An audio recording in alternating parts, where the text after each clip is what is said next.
Hello guys, আসসালামু আলাইকুম। আমি আপনাদের সাথে আছি Hridoy Ahmed and it's my new blog. তো আশা করি সবাই ভালো আছেন। যাই বেশি বকর না করে আমরা চলে যাই মূল ভিডিওতে। আমরা এখন চলে এসেছি ফরিদপুর জেলা ভাঙ্গা থানার এক গ্রাম অঞ্চল, যেটার নাম হচ্ছে দিঘিরপাড়। আর এই দিঘিরপাড় যে নামের পিছনে আছে অনেক রহস্যময় কাহিনী। এই যে মসজিদটা এখন দেখতে পাচ্ছেন, এটা হচ্ছে দিঘিরপাড়ে অবস্থিত একটি গাইবী মসজিদ, যেখানে কত সালে বা কত সনে আপনার এটা উঠেছে কেউ বলতে পারে না, বা এটা সম্পর্কে তেমন কেউ বলতে পারে না এটা কখন কিভাবে হয়েছে। যাই, এখান থেকে আমরা এখন হাঁটতে হাঁটতে চলে যাচ্ছি মাজার জিয়ারত করার জন্য। এখানে বেশ কয়েকটা মাজার আছে, দেন আমরা সেই মাজারগুলো দেখার জন্য যাচ্ছি। এখন হাঁটতে হাঁটতে এখানে আছে আমি, আমার মামাতো বোন, আমার এক ভাগ্নি, অ্যান্ড পিছনে যে ও হচ্ছে আমার আরেকটা মামাতো বোন, সামনে হচ্ছে আমার বড়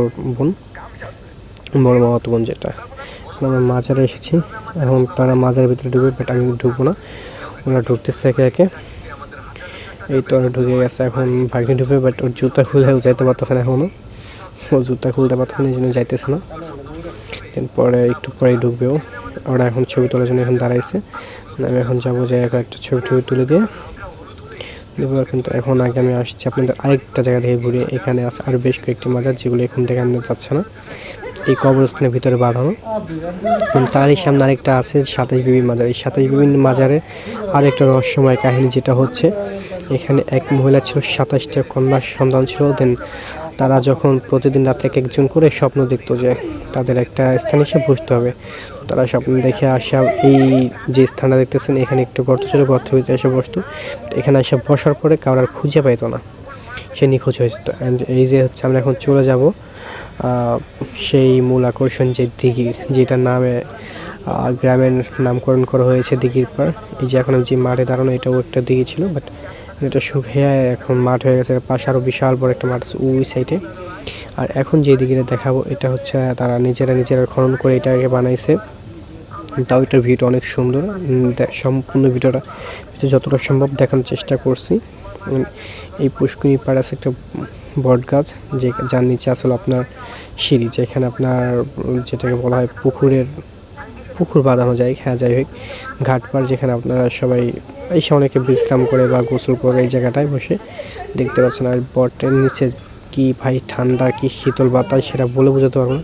দিঘিটা বিশাল বড়, যারা মানে নিজের চোখে না দেখবেন তারা বুঝতেই পারবেন না। আর এখানে ভিউটা আমি আপনাদের ক্যামেরা তেমন বুঝাতে পারতেছি না, যদি কেউ আসেন তাহলে বুঝতে পারতেন। আর এখানে ঘোরার জন্য অনেক দূর দূরান্ত থেকে অনেক লোক আসে, যেটা আসলে দেখতে পারবেন না বা বুঝতে পারবেন, অনেক দূর দূরান্ত থেকে। আমরা একটু দুপুর টাইমে গেছিলাম, এই জন্য তেমন লোকজন দেখানো যায়নি।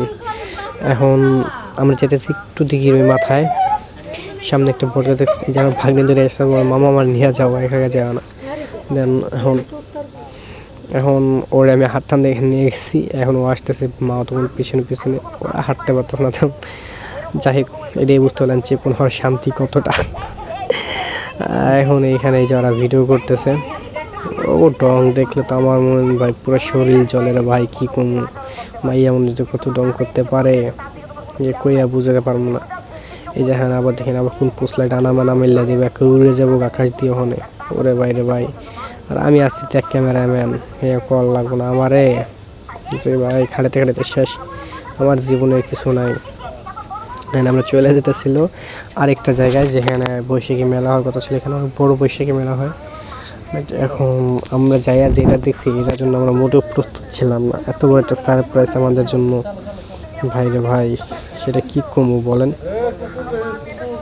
এই যে আমরা হলো এখানে এখন হাঁটতেছি মেলায় যাওয়ার জন্য, যাই দেবে এত বড় একটা সারপ্রাইজ, যেটা আমি কোনোদিন কল্পনাও করতে পারিনি যে এত বড় একটা সারপ্রাইজ আমার জন্য ওয়েট করতেছে। এই যে এখন ভাগ্নিরে মামাতো নিয়ে যাইতেছি, এখন আমরা ভাগ্নির হাতে ক্যামেরাতে আমি দেখাইতেছি যে এই জায়গাটা এরকম সম্পূর্ণটা তো বুঝাইতেছি। আমি যে আগে পরে আসছি, যেহেতু আমার বোনের বাড়ি এখানে, ওর হাতে ক্যামেরা দিয়ে আমি যেতেছি, মামা ক্যামেরা অফ হয়ে গেছে গা, মামা ক্যামেরা চালু হয় না, এই সেই, কিন্তু ক্যামেরা কিন্তু চালু।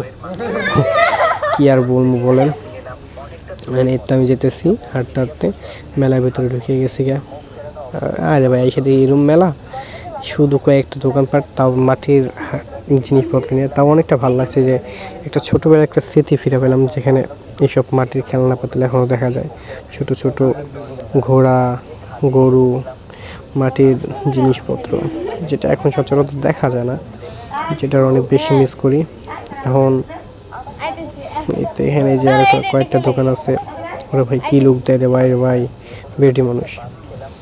এই যে কাকায় টাকা টুকা রাখতে, কাকা লমু না থাক। এই এখন আমরা যাবেন, আমার বইনে বলতেছে আসলে আমরা ওইখানে যেয়ে দেখি।